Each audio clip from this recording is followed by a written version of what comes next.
मेरे प्यारे भाइयों और बहनों,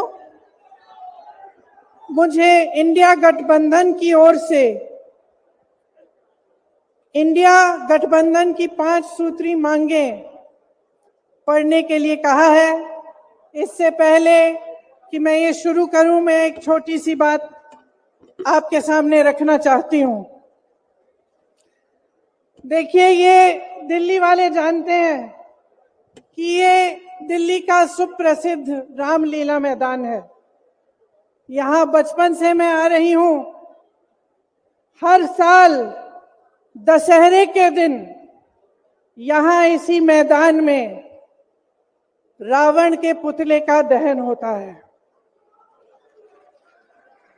मैं छोटी थी तो अपनी दादी जी इंदिरा जी के साथ आती थी, उनके पैरों के पास जमीन पर बैठ के देखती थी।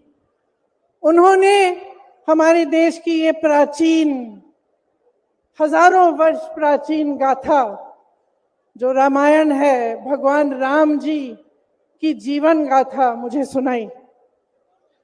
आज जो सत्ता में है वे अपने आप को राम भक्त कहलाते हैं। इसीलिए यहाँ बैठे हुए मेरे मन में ये बात आई कि उनको इस संदर्भ में कुछ कहना चाहिए। मुझे लगता है कि वे कर्मकांड में उलझ गए हैं। मुझे लगता है कि वे दिखावे में लिप्त हो चुके हैं। इसीलिए मैं आज यहाँ खड़े होकर उन्हें याद दिलाना चाहती हूँ कि वो हजारों वर्ष पुरानी गाथा क्या थी और उसका संदेश क्या था।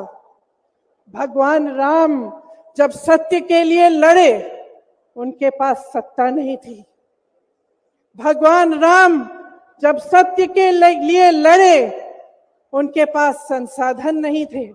उनके पास तो रथ भी नहीं था।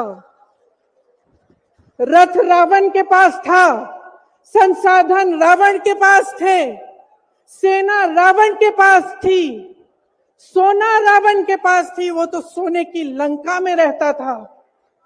भगवान राम के पास सत्य था, आशा थी, आस्था थी, प्रेम था, परोपकार था, विनय था, धीरज था, साहस था और भगवान राम के पास सत्य था।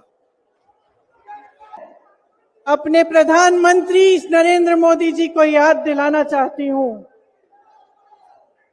कि इस जीवन राम भगवान के जीवन गाथा का क्या संदेश था।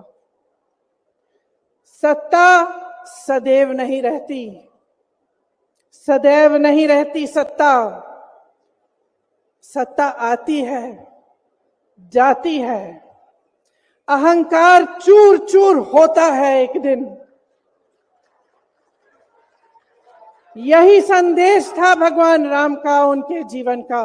और आज यहाँ रामलीला मैदान पर खड़े हुए इंडिया गठबंधन की 5 मांगों को पढ़ने से पहले मुझे ये उचित लगा कि मैं ये संदेश एक बार फिर दोहराऊं।